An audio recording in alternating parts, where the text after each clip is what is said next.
Medicina de la Facultad de Medicina en la Universidad de Guanajuato, director de la Clínica de Osteoporosis Hospital Aranda de la Parra, expresidente de la SMR y de la AMOM, de la cual es cofundador, miembro del Comité de Asesores Científicos de la International Osteoporosis Foundation. Y pues es un honor presentarlo, doctor. Por favor, si nos puede compartir su ponencia y agradecemos su participación.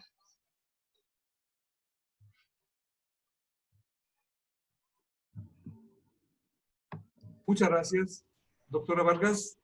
Primero quiero agradecerles la oportunidad de estar aquí con ustedes. Me encanta el participar en las actividades del Consejo Mexicano de Reumatología y me pidieron que hablara con ustedes sobre tratamiento farmacológico y no farmacológico de la osteoporosis.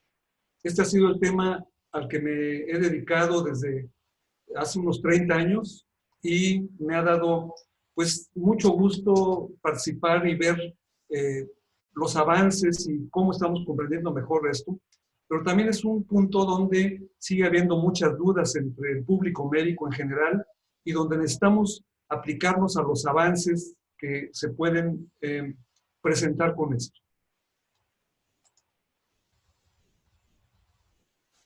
Aquí están los de mis conflictos de interés. He recibido honorarios por participar como investigador principal y en foros de asesoría, en dar conferencias para muchos de la industria farmacéutica, algunas de ellas con productos que van a ser mencionados hoy, pero no hay ningún conflicto de interés porque no hay ningún compromiso con ninguna de ellas en ninguna forma. Me gustaría comenzar por hablar de a quién tenemos que tratar. Y para este propósito le respondría yo cómo definir la osteoporosis. Y aquí les recuerdo que es una enfermedad caracterizada por masa ósea baja, que la reconocemos por la densitometría que revisaron hace un par de días con el doctor Cons, y deterioro de la microarquitectura del tejido óseo, pero esto lo que nos importa es que aumenta el riesgo de tener fractura. Y la fractura tiene una carga en términos de morbilidad, de mortalidad, de utilización de recursos sanitarios y de una serie de secuelas que tienen que ver con la calidad de vida y la funcionalidad en el resto de la vida de los pacientes. Habitualmente consideramos que la osteoporosis se define por la osteodensitometría, la famosa frontera de menor de menos T-score de menos 2.5 es igual a osteoporosis, lo cual es totalmente cierto. Sin embargo, el hecho, como ya revisaron con el doctor Cons hace 2 días, de que existan pacientes que no llenan este requisito de osteoporosis densitométrica y que tienen un aumento en la frecuencia de fracturas, ha obligado a redefinir lo que hoy consideramos osteoporosis.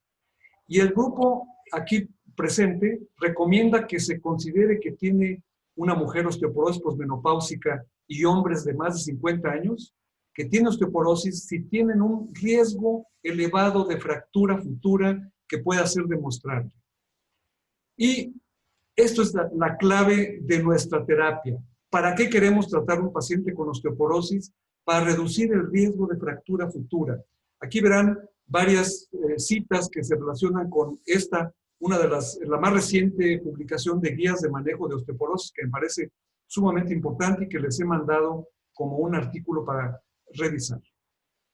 La parte inicial de tener un tratamiento exitoso es identificar quién es candidato a recibir tratamiento. Entonces, si pensamos en esta redefinición de osteoporosis, ¿quién debe tratarse? En primer lugar, toda persona susceptible, todas las personas que han tenido que tienen la edad adecuada y que han sufrido una fractura por trauma mínimo. Algunas de las fracturas, por ejemplo, las fracturas vertebrales, frecuentemente ocurren sin trauma identificable. Y esto habla de la fragilidad esquelética. Alguien que tiene una de esas fracturas debería tratarse como un osteoporótico una vez que descartemos otras causas para la fractura, como por ejemplo trauma mayor o en el caso de metástasis y otras enfermedades metabólicas óseas que de vez en cuando nos sorprenden al presentarse como una fractura. También hay que redefinir como osteoporosis o definir como osteoporosis y que debe tratarse con medicamentos apropiados a las personas que tengan osteoporosis demostrada por osteodensitometría, es decir, con un T-score de menos 2.5 en columna y o fémur proximal. Y de vez en cuando, cuando alguna de estas regiones no puede estudiarse, en antebrazo distal, antebrazo 33%. ¿Cuánto tenemos de osteoporosis en México?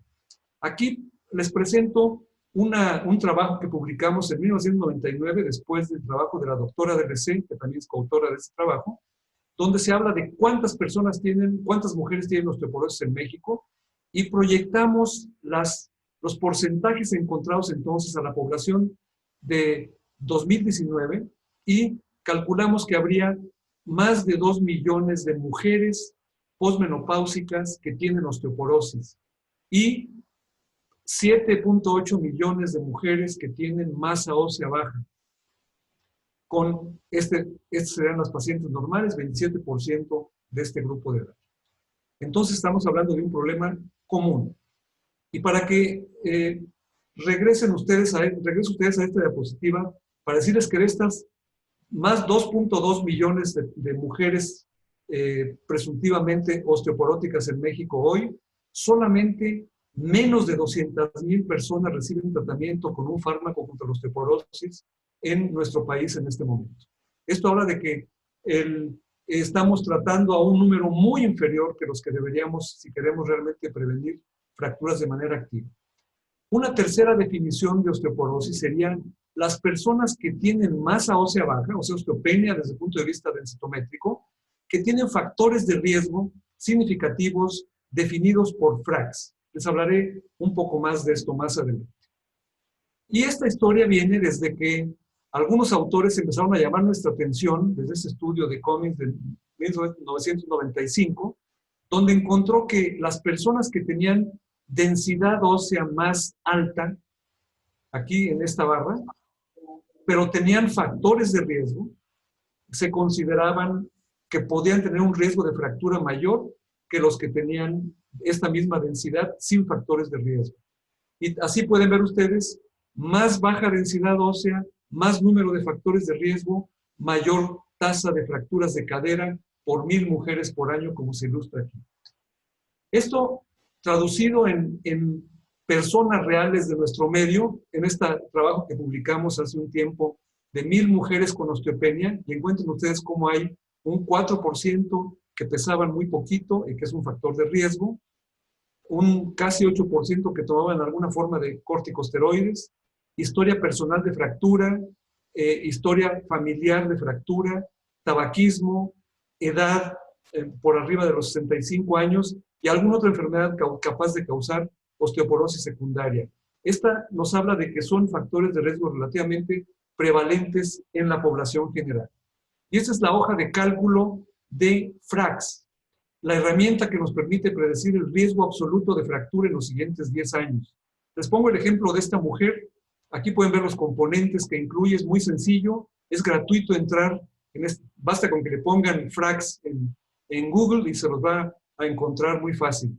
Pero esta mujer tiene esta edad, este peso, esta estatura y tiene una historia de padres con fractura de cadera y además es fumadora. Todos los demás factores de riesgo están negativos y tiene osteopenia en el cuello femoral. En esta mujer de 57 años tiene un riesgo de fractura osteoporótica mayor de 6.5% en los siguientes 10 años y de 1.2% en los siguientes, de cadera en los siguientes 10 años. Pero si cambiamos la edad, los mismos datos, pero 20 años después, como en el tango, que 20 años no es nada, pues sí, esta mujer, su riesgo absoluto de tener una fractura osteoporótica mayor aumentó a 17% en los siguientes 10 años y la fractura de cadera aumentó a 13%. Con esta osteopenia, esta mujer se convertiría con este riesgo absoluto de fractura en una candidata a recibir tratamiento. Una vez que identificamos a quién tratar, deberíamos de pensar en cómo identificar otras causas que son contribuyentes a la osteoporosis y riesgo de fracturas. La mayor parte de las mujeres posmenopáusicas que vemos con osteoporosis tienen la forma primaria, no asociada a otros padecimientos. Pero en los hombres y en un pequeño porcentaje, hasta un 30% de las mujeres, tienen alguna causa de osteoporosis secundaria. Estas incluyen, como en este estudio de 173 mujeres posmenopáusicas con edad media por arriba de 65 años, se encontró que había hipercalciuria, en casi 10%, en trastornos de absorción intestinal, deficiencia de vitamina D, hiperparatiroidismo primario, hiperparatiroidismo secundario, etcétera, etcétera, como causas contribuyentes. Como ustedes pueden ver, son causas relativamente fáciles de identificar con estudios muy simples. Otro elemento importante en este paciente que identificamos como candidato a tratamiento es identificar y corregir alteraciones fisiopatológicas que pudieran tener relación con la salud del hueso. Hipercalciuria, bajo peso corporal, etc. Hicimos este estudio hace unos años, donde reportamos en estas mujeres estudiadas en la clínica de osteoporosis del Hospital Aranda de la Parra, y encontramos que entre las que tenían historia de nefrolitiasis, estas 65 personas, tenían una frecuencia de osteoporosis, de osteopenia, más alta que las de la población que no tenía hipercalciuria, con alguna diferencia significativa. Esto nos habla de que la hipercalciuria, no estudiamos si era, la nefrolitiasis, no aclaramos si era hipercalciuria en todos los casos, pero que es una de las causas más comunes en nuestra región, puede ser un factor contribuyente, y eso se puede corregir con la adición de fármacos como las tiazidas. Otro de los puntos que no frecuentemente olvidamos es la necesidad de identificar activamente fracturas.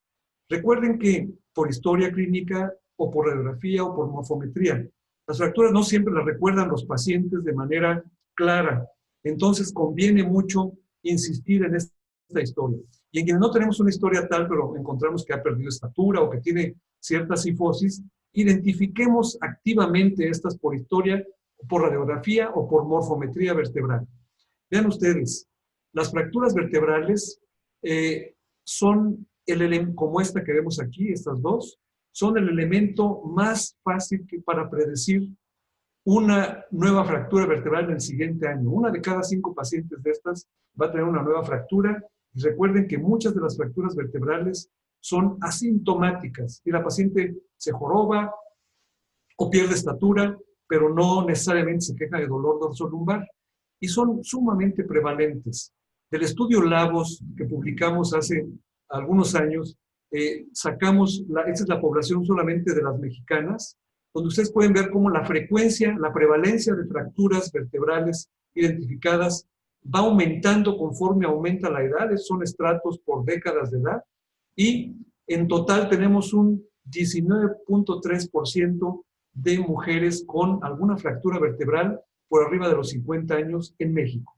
En los hombres es más o menos la mitad. También el grupo Frax, el grupo Lavos publicó los resultados en hombres al siguiente año de esto. Pero hablamos pues de que son lesiones relativamente prevalentes, y muchas veces no identificamos que su riesgo real de fractura futura es mayor que lo que habíamos considerado solo por la osteodensitometría. El siguiente paso es la necesidad de asegurar un ingreso de calcio mínimamente 1.200 miligramos por día, de proteínas a unas 120 gramos por día, de proteínas de alto valor nutricional, es decir, de origen animal fundamentalmente, y vitamina D, 1.000 a 2.000 unidades por día. Esto es fundamental. ¿De dónde le doy el calcio a los pacientes? Pues recuerden que los lácteos es la fuente más confiable. Los lácteos tan vilipendiados, ahora hay páginas web que se dedican solamente a hablar de qué tan venenosa es la leche. Sin embargo, recuerdo que los últimos 10.000 años el género humano ha estado consumiendo lácteos en alguna forma. De manera que no debe ser tan malo, si no ya nos habíamos extinguido como raza, si fuera tan malo. Lamentablemente no todo el mundo puede tomar los lácteos en la cantidad necesaria para darnos 1.2 gramos al día. Pero 2 vasos de leche diarios me pueden dar la mitad de esto fácilmente. Y es fácil de complementar con alguna dosis de tortillas, que tiene la nixtamalización, le proporciona una buena cantidad de calcio, agregando otros lácteos como el queso, el popoque, el yogur, las sardinas, todo eso puede ser fuentes confiables de calcio. Y con los pacientes que no podemos completar este ingreso, necesitamos agregar suplementos. Estos pueden tener algunos eventos adversos, dispepsia, constipación, etc. Algunos pacientes que tienen historia de nefrolitiasis pueden ver un aumento en el riesgo de que esto vuelva a presentarse, y esto obliga a bloquear esta hipercalciuria inducida por los suplementos con tiazidas adecuadamente. La vitamina D, hablamos de 1000 a 2000 unidades para no pelearnos. Por cierto, me regreso al calcio un momentito. No se fijen, no tengan tanta preocupación por que si el calcio es suficiente para prevenir fracturas o que si es peligroso por esto o por lo otro. Hay varias revisiones que son muy claras en administrar el calcio como complemento, como un elemento de prevención. Y además, todos los ensayos clínicos de los fármacos contra la osteoporosis han sido estudiados en pacientes que reciben suplementos de calcio lo más cercano a esto. Por esa razón, no podemos separar el tratamiento de la osteoporosis de la administración de calcio. Riesgo cardiovascular. Solamente se ha visto en los estos metaanálisis y revisiones sistemáticas en los estudios donde los pacientes tomaban dosis muy por encima de la dosis recomendada. En muchos de esos ensayos clínicos se presentan pacientes que recibían 1500 o 2000 miligramos por día, aparte de lo que tomaban en la dieta. Es decir, estaban recibiendo una sobredosis y que ahí se han visto alteraciones dispépticas, litiásicas o problemas cardiovasculares que no se ven en los ensayos clínicos donde se analiza solamente el calcio a la dosis recomendada. Vitamina D. No tenemos una fuente nutricional de vitamina D confiable. Y las personas como yo y los de mi edad para adelante, no somos tan buenos en sintetizar la vitamina D cuando nos exponemos al sol. Esta eficacia se va perdiendo en la piel con la edad, por lo tanto, frecuentemente dependemos de suplementos para llevar al paciente al estado de suficiencia. 1000 a 2000 unidades. ¿Cuál es la medida? La medida es que tenemos que tener una concentración sérica de más de 30 nanogramos por mililitro. Entre 30 y 50 sería lo ideal. Si no nos pasamos de 100 nanogramos por mililitro, no vamos a tener ningún efecto tóxico de la vitamina D, pero atención porque ahora aparecen en México algunas formas que tienen una dosis muy alta y que necesitan pues de tener cuidado de no sobrepasarnos de la dosis. Proteínas de alta calidad, 100 a 120 gramos por día. Recuerden que esto tiene que venir de fuentes animales. Las proteínas de origen vegetal, por tanto, las lechadas o los jugos vegetales de soya, de almendra, de todo eso, son más caros, tienen más carbohidratos y no contienen proteínas de alta calidad. Entonces, aunque los adicionen con calcio, no es igual de la nutrición que les proporciona una lechada de soya o de almendra o de arroz o de coco, que lo que le proporciona la leche. Las proteínas de alta calidad están en los lácteos, las carnes, el huevo, y para las personas de edad avanzada que tienen trastornos de la capacidad de masticatoria o que tienen otros trastornos que causan anorexia y que tienen bajo ingreso de proteínas, podríamos usar suplementos proteicos. Hay una buena cantidad disponibles, de bajo precio y demás que pueden utilizarse para estos pacientes. Aquí tendríamos que solicitar la guía de un experto en nutrición para que nos dijera qué hacer. El ejercicio regular. Este puede aumentar ligeramente la densidad mineral ósea, pero esta tiende a perderse cuando se interrumpe. Sin embargo, con esta pequeña pérdida, esta pequeña ganancia mineral que se obtiene con el ejercicio, no se correlaciona con el hecho de que las mujeres que caminan regularmente tienen reducción de riesgo de fracturas hasta de la mitad. Parece que hay otros mecanismos, además de la ganancia mineral discreta, que hace que estos pacientes se caigan menos o que tengan otras ventajas musculares que las protegen contra las caídas y las fracturas.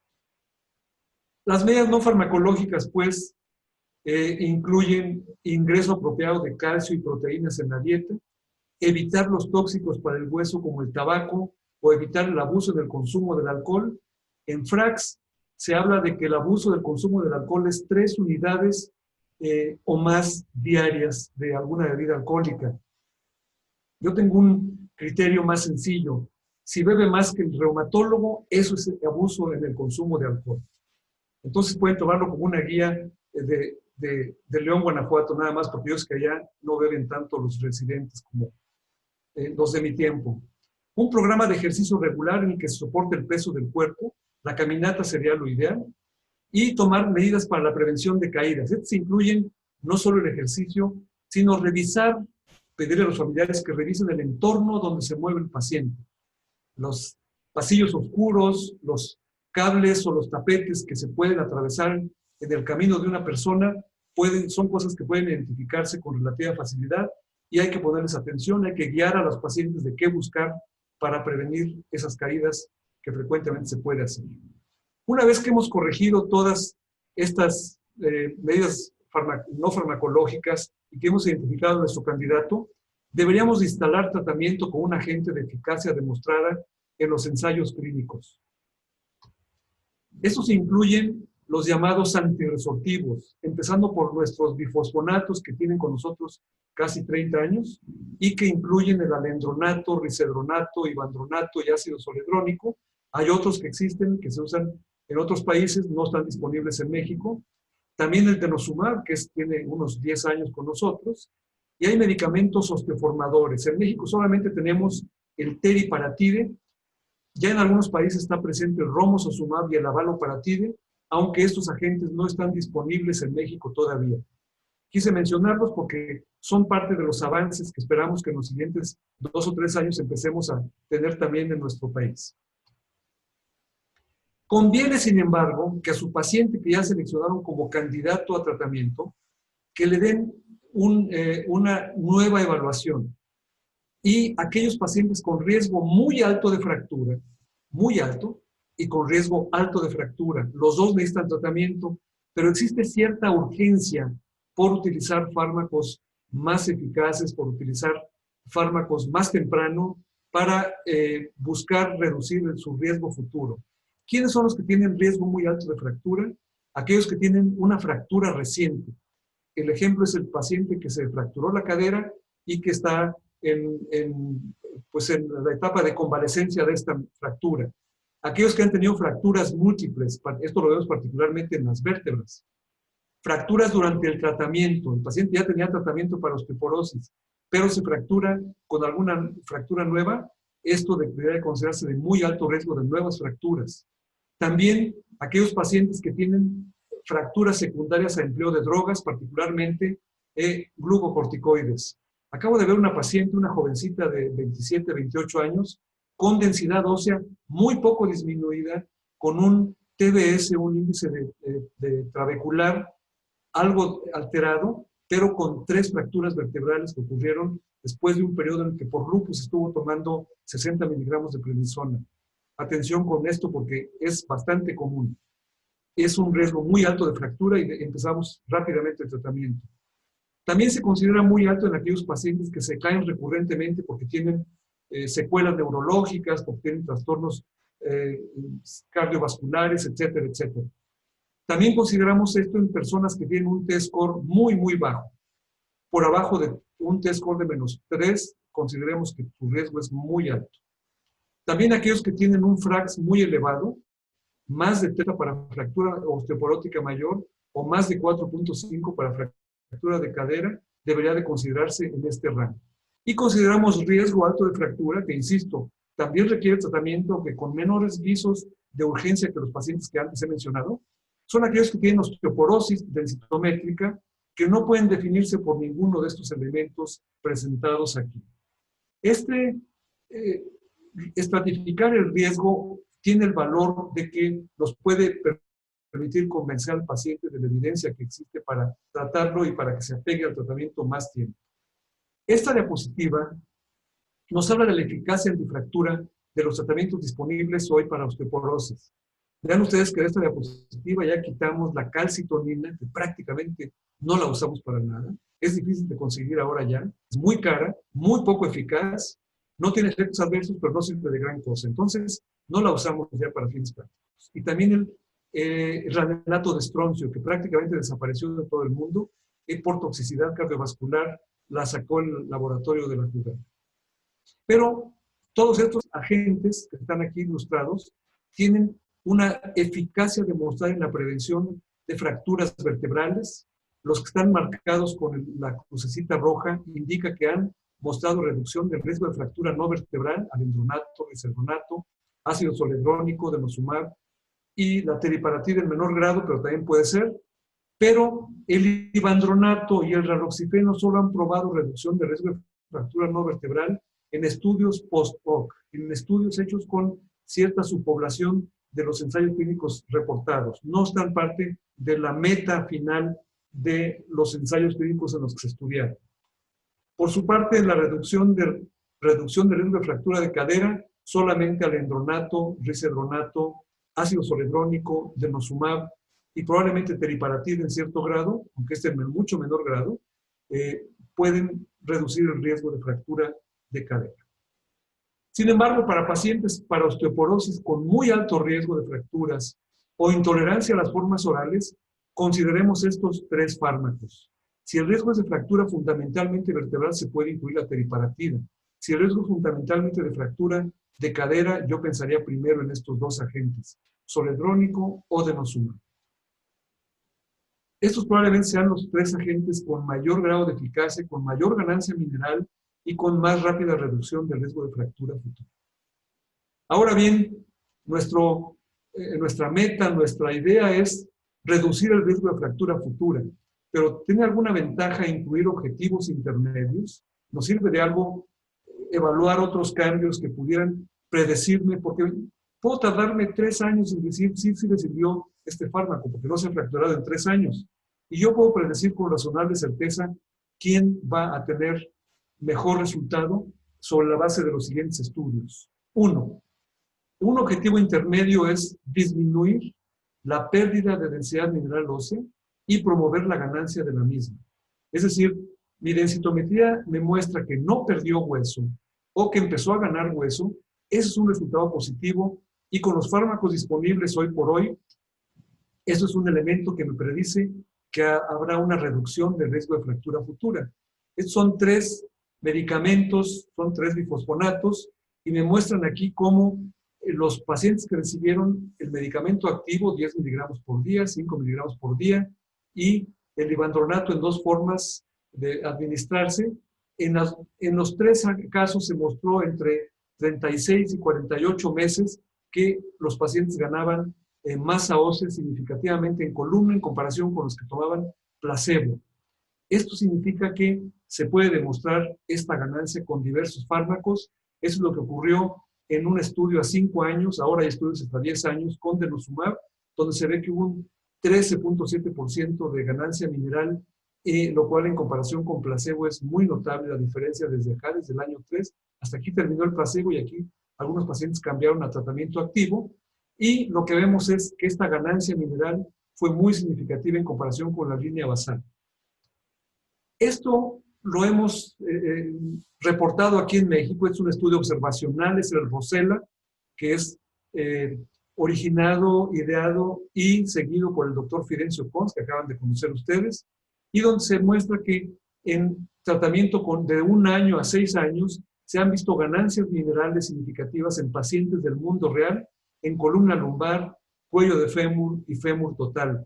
1.300 mujeres tratadas con osteoporosis posmenopáusica, hasta con 6 años de tratamiento con este fármaco.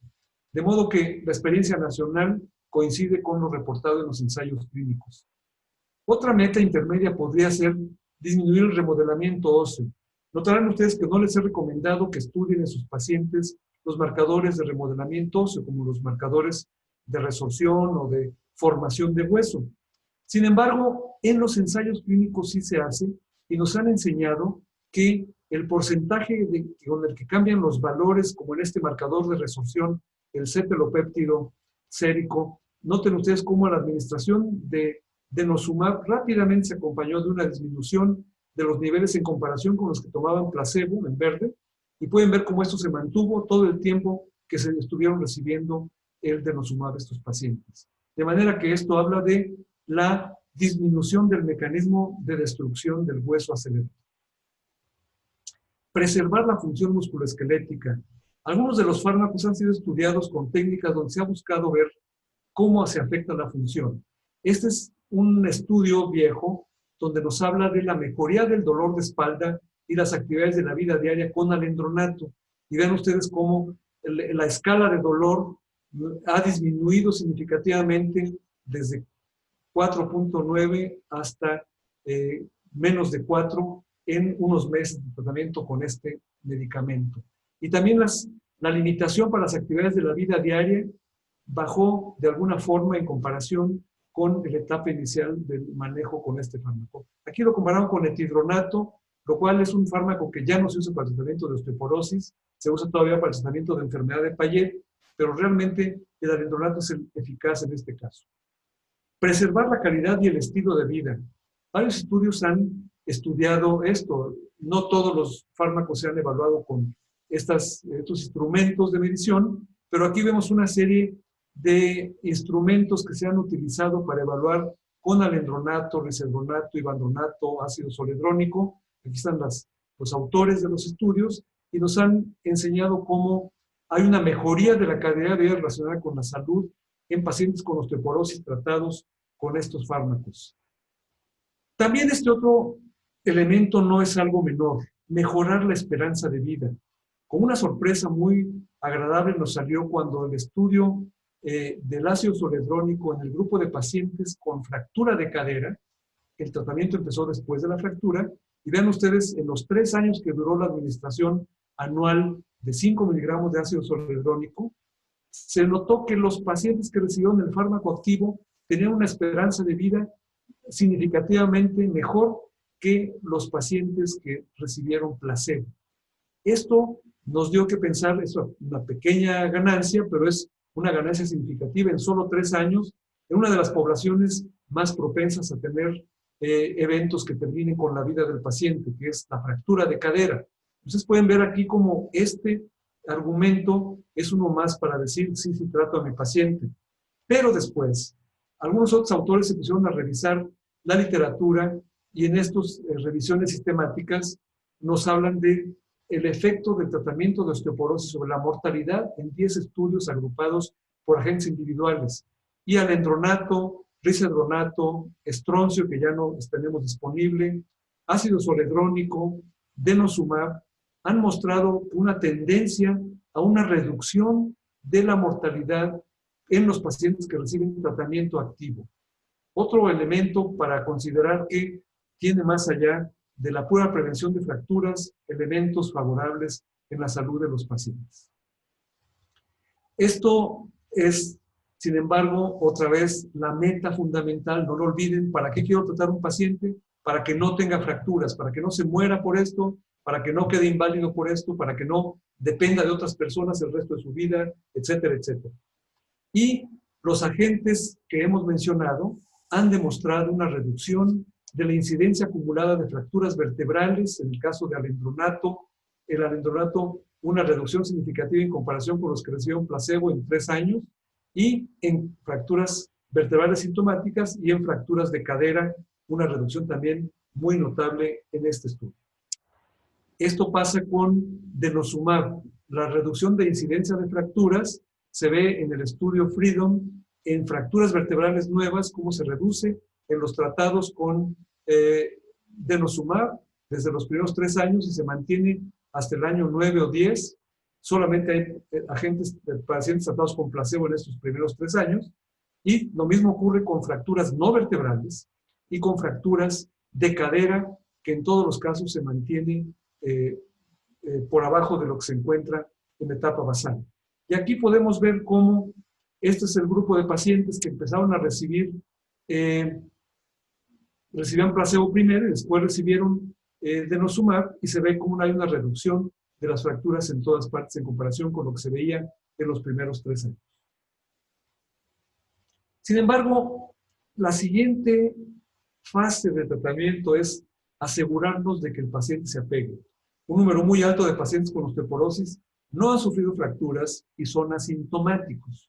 Entonces necesitamos convencerlos de que todo un medicamento caro que puede darle efectos adversos y que lo toma para algo que aparece en un estudio y que el paciente no le representa mucho cambio. Pero esto es uno de los elementos que hace que haya un tratamiento continuo menor a lo ideal. Por eso probablemente menos de la mitad de los pacientes siguen tomando un bifosfonato después del 2.º año. Ojo con esto, porque aquí donde se interrumpe el tratamiento es donde vuelve a aumentar la frecuencia de fracturas, y esto podemos hacerlo, pues, mejorar en alguna forma con la vigilancia y la retroalimentación del paciente. Rara vez rara vez el abandono del tratamiento es por eventos adversos. Sin embargo, no quiero quedarme sin mencionarlos aquí. Los eventos adversos extraóseos de los bifosfonatos incluyen los trastornos gastroesofágicos en las formas orales. Se ha reportado uveitis, trastornos renales, hipocalcemia muy rara, respuesta como una reacción de fase aguda, una fiebrecita, un quebranto, que en estos tiempos de COVID puede hacer que los pacientes se asusten, porque sobre todo cuando les ponemos una dosis de ácido zoledrónico y que le causa fiebrecita por un día, lo podemos asustar de más. La fibrilación auricular que hizo tener a algunos pacientes en los ensayos iniciales con el ácido zoledrónico que iba a ser un problema, la verdad es que los estudios extensos no se ha presentado como un riesgo importante. Muchos pacientes pueden tener dolor musculoesquelético, algunos pacientes pueden tener sobresupresión del remodelado, que es de relevancia en algunos casos, sobre todo por las fracturas atípicas que ocurren, igual que la osteonecrosis mandibular, con mayor frecuencia conforme pasa el tiempo después de los 5 años de tratamiento con esto. El raloxifeno es bastante bien tolerado, puede causar, sin embargo, bochornos y calambres con cierta frecuencia, pero lo que nos hace temer es la trombosis venosa profunda. Se comporta de alguna forma como los estrógenos. Recuerden que es un inhibidor selectivo de los receptores de estrógenos y puede causar trombosis venosa y eventos cerebro-cardiovasculares que son mucho menos comunes, pero que podrían darnos problemas en pacientes con factores de riesgo. El denosumab, el riesgo de infección reportado como eczema en los ensayos clínicos es bastante bajo. La osteonecrosis de mandíbula es muy, muy rara que ocurra con el denosumab. La teriparatida puede asociarse a cefalea, náuseas o mareo. Es muy raro que haya hipocalcemia con este fármaco. Realmente no es común que se presente.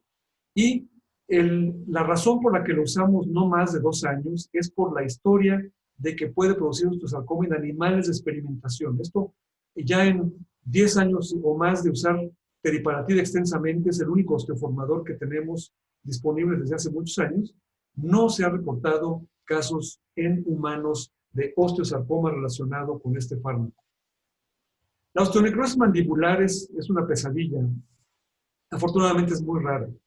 Se refiere a un padecimiento donde hay una exposición y necrosis del hueso maxilofacial que no cicatriza en 8 o más semanas, con historia de exposición previa o actual a bifosfonatos y que no ha recibido radioterapia en región craneofacial, que también puede causar una lesión similar.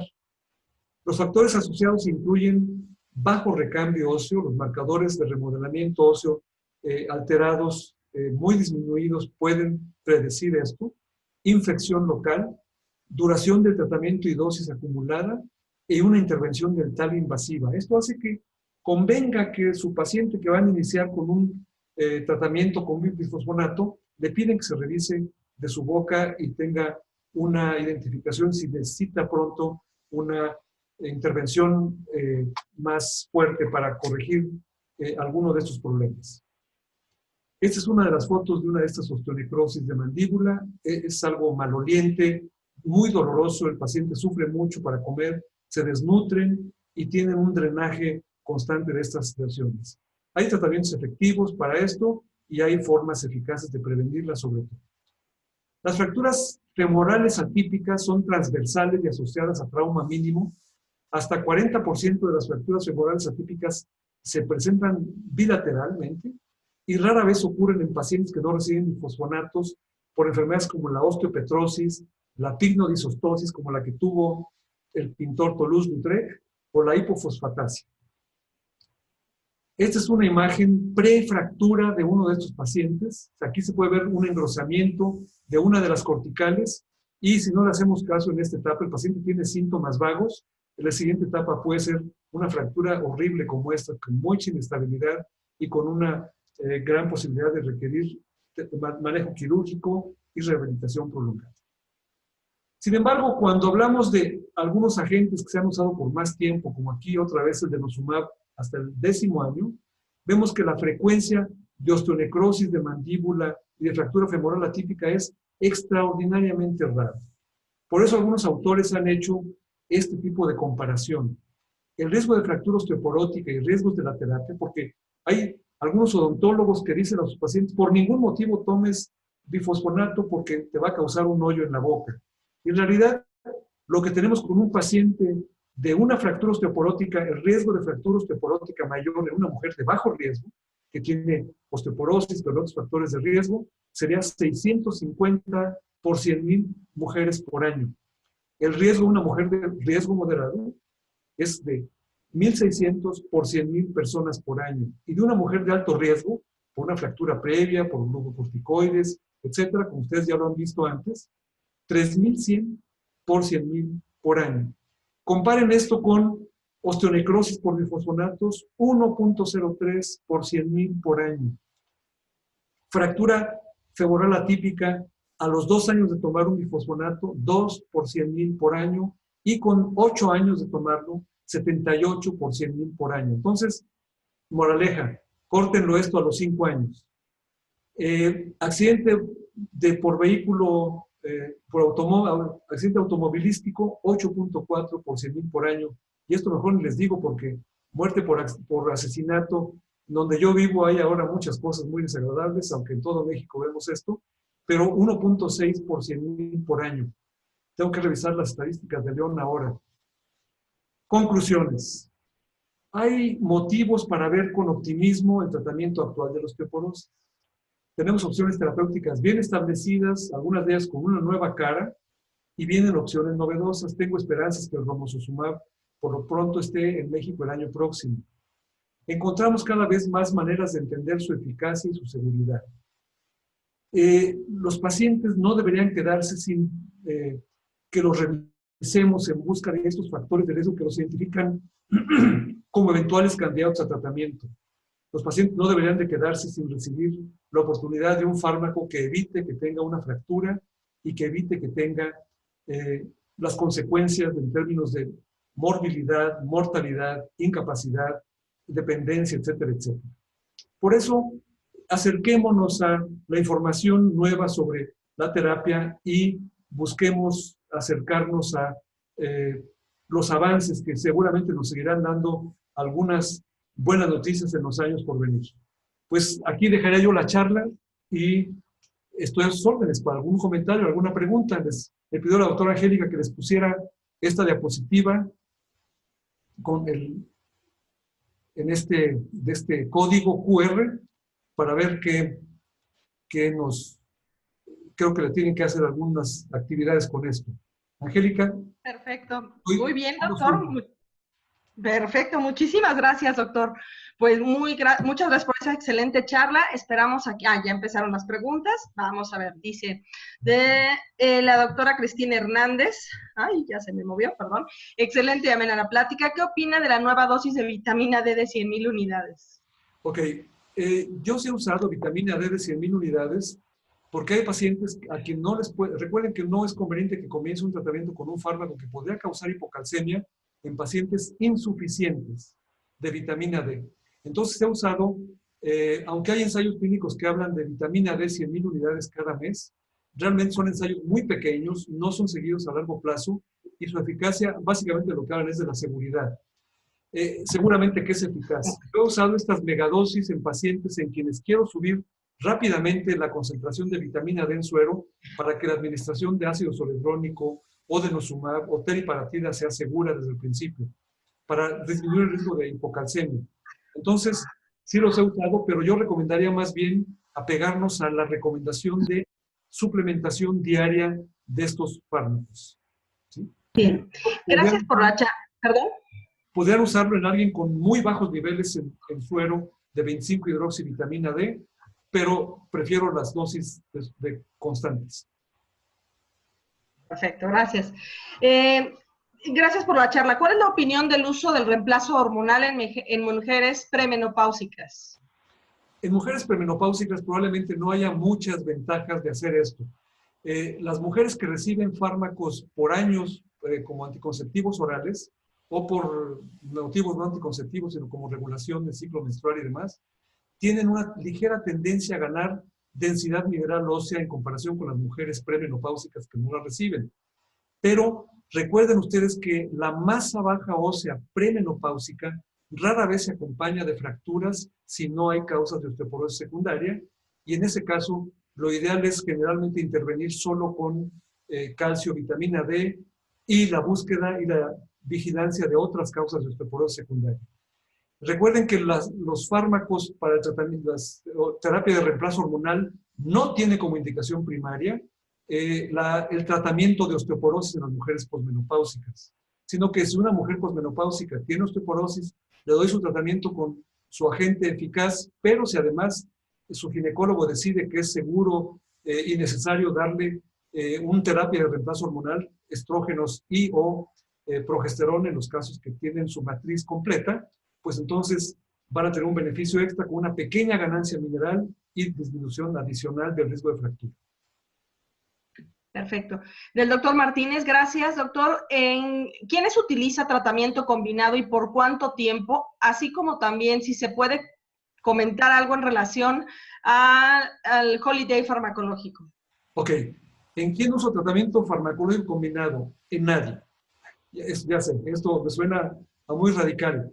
Pero recuerden que los ensayos clínicos con combinación de fármacos solamente han evaluado la ganancia de la densidad mineral ósea. El más conocido hecho es la combinación de teriparatida con denosumab. En ese caso se notaron ganancias extraordinarias tanto del hueso central como del hueso periférico, incluso con técnicas de muy sofisticadas de histomorfometría y demás. Pero solo ganancia mineral. No hay una evaluación del riesgo, disminución de riesgo de fractura con este tratamiento combinado. Probablemente también al combinar dos fármacos el costo se aumenta significativamente. La teriparatida vale 8,000 pesos mensuales y el denosumab vale 10,000 pesos cada 6 meses. De modo que no todos los pacientes pueden entrarle a esto. E insisto, hoy por hoy no hay demostración que esta terapia vaya a disminuir el riesgo de fractura. Por lo tanto, yo recomendaría no pensáramos en terapia combinada. Sin embargo, la terapia secuencial, es decir, uso un medicamento y después continúo con otro, eso es más posible. Hay más ensayos clínicos, hay evidencia de que se reduce el riesgo de fracturas. Por ejemplo, en quien tiene que suspender el denosumab por cualquier razón, debe continuarse con un bifosfonato para preservar la ganancia mineral que se obtuvo. Secuencial sí, combinado yo recomendaría no. Hoy no piensen en eso. También preguntó el doctor sobre holiday farmacológico. Esto es cierto, se ha reportado que si hablamos de que no queremos que se acumulen más de 5 o 6 años tomando un bifosfonato o más de 3 años recibiendo ácido zoledrónico, podemos pensar en que si el paciente tuvo una ganancia mineral significativa, si la nueva evaluación de su riesgo absoluto de fractura se ha reducido de alguna manera y si no hay otro factor de riesgo adicional, podemos pensar en descansar unos meses con una reevaluación densitométrica y clínica de los factores de riesgo para decidir cuándo volvemos a comenzar. Ahí podría haber un papel para la medición de los marcadores de remodelamiento óseo. No es algo totalmente claro, pero algunos autores proponen que lo sigamos no solamente con densitometría, sino también con marcadores. Si se aumenta la resorción ósea, pensar entonces en reinstalar un tratamiento. Perfecto. Del doctor Salvador, ¿recomienda el Osteorisk y complementa o sustituye al Frax? No, el Osteorisk es maravilloso. A ver, yo estuve presente en la publicación del Osteorisk en pacientes de León, Guanajuato, de mi población es de pacientes de México que entró en ese estudio latinoamericano. Y el Osteorisk es maravilloso para identificar osteoporosis. Es decir, esa gráfica, para los que no lo conozcan, es solamente la combinación de peso y edad. Y los pacientes con más bajo peso corporal y mayor edad tienen mayor riesgo que los que tienen mayor peso corporal y menor edad. Hay una relación muy clara y con una representación gráfica que en la publicación original está y donde pueden ver fácilmente cómo con cruzar la información del peso con la edad podemos sacar dónde está el riesgo individual de cada paciente. Esto lo usamos, de hecho, para identificar posibles candidatos a entrar a un protocolo de tratamiento con osteoporosis y nos va bastante bien. Los pacientes con Osteorisk más elevado, tenemos una mayor frecuencia de pacientes con masa ósea baja y osteoporosis. No es lo mismo que el FRAX. Nosotros hemos evaluado, el FRAX es un instrumento para evaluar el riesgo de fractura futura, Osteorisc para evaluar el riesgo de osteoporosis. Hay una correlación, lo hemos reportado en nuestra población aquí de León, cómo los pacientes con osteorisc más alterado tienen una correlación con los valores de FRAX y la frecuencia de fracturas es similar a la que se ve con FRAX en los pacientes con osteorisc más alterado, pero no lo recomendamos como un elemento de predicción de fracturas. Básicamente es para identificar riesgo de osteoporosis. Y yo les recomiendo que lo usen como el argumento. Tengo una mujer que no pasa de los 65 años, como nos sugiere la International Society of Clinical Densitometry, tiene 58, y quiero saber cuál es el riesgo, más o menos predecir el riesgo. El osteorisc con un plumazo sin costarme nada, le va a decir a la paciente cuál es su riesgo probable. ¿Sí? Utilizo yo, por supuesto, osteorisc y FRAX todos los días. Perfecto. El doctor Mario Pérez, en pacientes con deficiencia o insuficiencia de vitamina D y en pacientes con osteoporosis, ¿se utiliza la misma dosis de 1000 a 2000 unidades o se incrementa la dosis de vitamina D? Es una muy buena pregunta, porque en realidad la dosis de 1000 a 2000 unidades es la dosis de lléveselo a su casa, todo el mundo lo puede usar, ¿sí? Si el paciente opta por tomarlo por su cuenta, es una dosificación de bajo riesgo. Pero, por supuesto, que yo veo un paciente que tiene una 25-hidroxivitamina D en 8 o en 11, yo me iría con dosis mayores. Por eso es muy común que yo utilice la dosis que hay una pastilla de 4000 unidades o que están en límites óptimos de bajo a menos veces por semana. Con o sin osteoporosis. Ok, gracias. La doctora Cristina Hernández, en el caso de pacientes estrictamente veganas o vegetarianas, ¿es recomendable suplementar vitamina D y calcio como prevención? Es todo un caso. Los pacientes veganas estrictas tienen muy bajo ingreso de proteínas animales de alto índice nutricional. Entonces, estos pacientes sí deberían de recibir una suplementación adicional. La dieta vegana más perfecta del mundo no le da todo lo que necesita.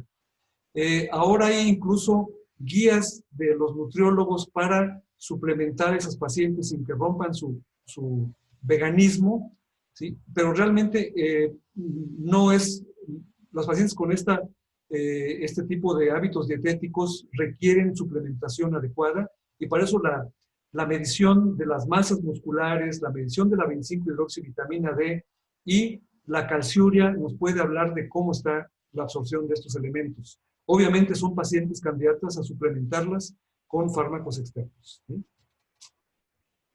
Perfecto. De la doctora Alejandra Enríquez Luna. Doctor, muchas gracias. En una mujer con osteopenia, sin fractura por fragilidad ni alto riesgo por FRAX, con adecuados niveles de vitamina D, ¿es necesario el aporte diario de 1000 a 2000 unidades o, al igual que el resto de la población, 600 a 800 unidades diarias? A ver, yo me casaría más bien con la idea de que el resto de la población tomara 1000 unidades diarias, ¿sí? Es decir, la recomendación el Institute of Medicine de Estados Unidos ha hablado de 600 unidades. El Colegio Americano de Endocrinólogos Clínicos, la International Osteoporosis Foundation, la National Osteoporosis Foundation, la Asociación Americana de Metabolismo Óseo y Mineral, recomendamos mínimo de 1000 unidades diarias, toda la población, como preventivo, ¿sí? Entonces yo me quedaría con las 1000 unidades. Y la paciente que tiene osteopenia, pero no tiene riesgo aumentado de fractura por FRAX, yo me quedaría solo con un suplemento de calcio, vitamina D, ejercicio y, por supuesto, insisto, evitar los tóxicos para el hueso, ¿sí? Evitar que el tabaco, el exceso de alcohol. Y una recomendación muy especial, porque la población que vemos los reumatólogos, es muy común que tengan condiciones osteopenizantes, ¿sí? La artritis reumatoide, el lupus eritematoso, la espondilitis anquilosante, son elementos que se asocian a baja masa ósea y mayor riesgo de fractura. Entonces pensemos en esto y en los fármacos que podemos estarles dando, ¿sí? Alberto Saucedo. Buenas noches, doctor. Gracias por la excelente plática. ¿Cuál consideraría que es el fármaco más costo efectivo para uso en medio no institucional, pacientes sin seguro o con limitaciones económicas? Ok, sin lugar a dudas, esto se los digo no de oídas, el medicamento que probablemente tenga una mayor relación costo-efectividad es el alendronato, ¿sí? El alendronato está con nosotros desde hace casi 30 años y como fármaco, por eso lo usamos como fármaco inicial en un buen número de pacientes con osteoporosis. El alendronato semanal es bastante bien tolerable en la mayoría de los pacientes y tiene un bajo costo. Las formas genéricas ahora son muy baratas y yo les confieso que yo mismo tenía mi reticencia a usar los genéricos, puesto que se absorben tan poco los bifosfonatos que tenía yo dudas de si la pastilla nueva con un almidón diferente, con una cobertura distinta, fuera a absorberse igual que el agente inicialmente estudiado. Pero la verdad es que lo que hemos visto ya en el mundo real es que los pacientes que lo toman correctamente sí ganan masa ósea y sí se protegen de las fracturas. Más costo efectivo de todos probablemente hoy sea el alendronato. Hay una tendencia, la quiero mencionar, algunos osteoporólogos insisten, mejor comencemos, dale el osteoformador por 1 o 2 años y después le continúas con nosotros. Sí, nomás que ese año puede ser, en México solo está la teriparatida. El costo puede ser extraordinariamente difícil para una buena parte de nuestra población. Del doctor Jorge, gracias. ¿Es recomendable iniciar denosumab y una vez recuperada la densidad mineral ósea cambiar a bifosfonatos? El denosumab tiene la enorme ventaja de que rápido gana masa ósea, rápido protege contra las fracturas. Desde el primer año se ve una reducción de las fracturas nuevas, pero tiene el inconveniente de que una vez que lo tengo que suspender, inconveniente en algunos casos, puede ser beneficioso, como los que van a tener que someterse a un tratamiento dental, se lo quito y en 6 meses ya puede hacerse sin ningún problema. Pero en realidad, la verdad es que cuando suspendo el denosumab hay una rápida pérdida mineral y hay un aumento en el riesgo de fracturas tan pronto como a los 8 o 10 meses después de que se interrumpió la última dosis. Por esta razón, sí es necesario que si lo tengo que suspender, debería continuar con un bifosfonato. Está bien estudiado que esa secuencia denosumab y después alendronato es muy eficaz en mantenerlos. Perfecto. Luis Mendoza, en pacientes con osteoporosis establecida, ¿hay alguna recomendación en cuántas tazas de café al día limitar su consumo? No, la verdad es que el café es importante porque produce hipercalciuria. Y esta hipercalciuria ocurre después de 5 tazas al día. Entonces, si se toman 1 o 2 tazas, no se peleen con ellos por eso. No hay ningún problema con eso. 5 tazas es lo que se ha visto como el punto donde tazas estándar, ¿sí? de 250 mililitros. Es que he visto residentes con tazas como de 2 litros, así que no, esos probablemente no. En realidad, 5 tazas o menos pues, es posible sin mayor hipercalciuria. De Mariana, en pacientes con T-score muy bajo, ¿sería mejor iniciar tratamiento con osteoformadores? ¿Hay algún parámetro para considerar esto? Pues yo les puse ahí los de riesgo muy alto. Hay una serie de parámetros para poner, incluso los que tienen un T-score muy bajo. Si este T-score es sobre todo en vértebras, yo sí planearía comenzar con un teriparatide. Insisto, es el único osteoformador en México hoy. Entonces, a lo mejor cuando tengamos romosozumab va a ser otra opción, pero hoy por hoy esa paciente sí debería de tratarse con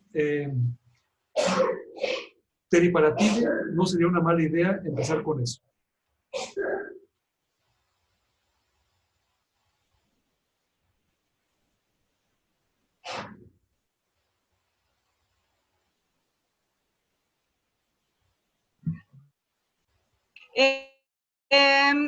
El doctor, bueno, CGG, ¿cuál es la terapia secuencial que recomienda y cuánto tiempo de tratamiento? Ok, cuando tengo un paciente con osteoporosis, tengo un paciente con osteoporosis para toda su vida. Una parte de esta vida restante del paciente van a estar fármacos y podría ser que hubiera una temporada en la que no lo necesitara. No tenemos buenos criterios para decidir que ya no la necesitan, pero yo pensaría que el paciente necesita vigilarse el resto de su vida, ¿sí? Esto, por más exagerado que se oiga, es así. Debo tratarlo el resto de su vida. Puedo tratarlo con un bifosfonato, un máximo de 5 años, un máximo de 3 o 4 con el ácido zoledrónico. El denosumab, tengo ensayos clínicos que me hablan de su eficacia y seguridad hasta los 10 años de tratamiento. No hay ensayos clínicos que duren 11 años o 12 años, pero podría ser que no hay nada acumulativo en el hueso que parezca indicar que esto va a ser algo peor.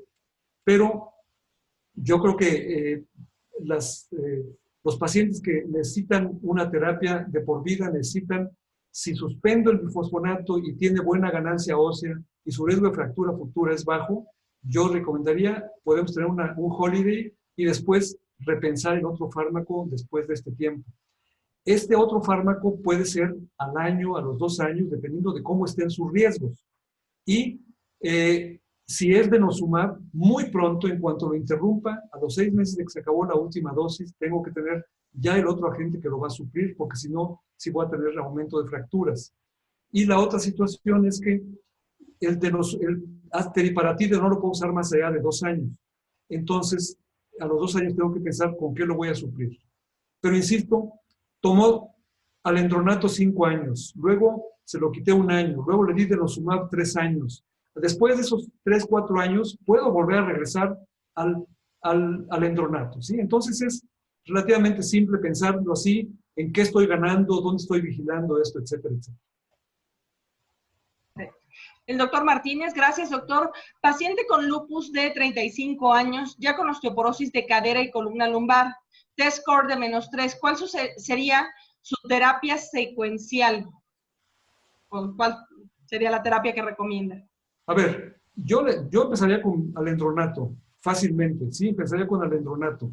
Si esta paciente tuviera, por alguna razón, por dosis de esteroides o algo así, tuviera un riesgo muy alto, estuviera dentro del rango de riesgo muy alto, probablemente yo pensaría en denosumab para comenzar. Recuerden que el denosumab acaba de ser aceptado como un agente para el tratamiento de osteoporosis por glucocorticoides, que es generalmente el elemento más significativo en los pacientes con lupus.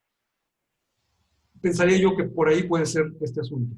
Empezar con alendronato, sin embargo, no me parece una mala idea y es eficaz. Recuerden que hay que evaluar la respuesta al año, tanto densitométrica como clínica, en términos de fracturas y todo esto. Y en esos pacientes con lupus y glucocorticoides, yo les recomendaría que fueran muy acuciosos en evaluar riesgo de fracturas por radiografía vertebral, por morfometría vertebral, por DEXA, etcétera, etcétera. Perfecto, pues son todas las preguntas. Doctor, muchísimas gracias por su excelente presentación. A nombre del Consejo Mexicano de Reumatología, le damos las gracias por su excelente charla. Por favor, le recordamos a todos que contesten la encuesta y les recordamos también que las próximas sesiones serán ya un poco más espaciadas. Las siguientes son 30 de julio, 13 de agosto, 27 de agosto y cerramos el 8 de septiembre.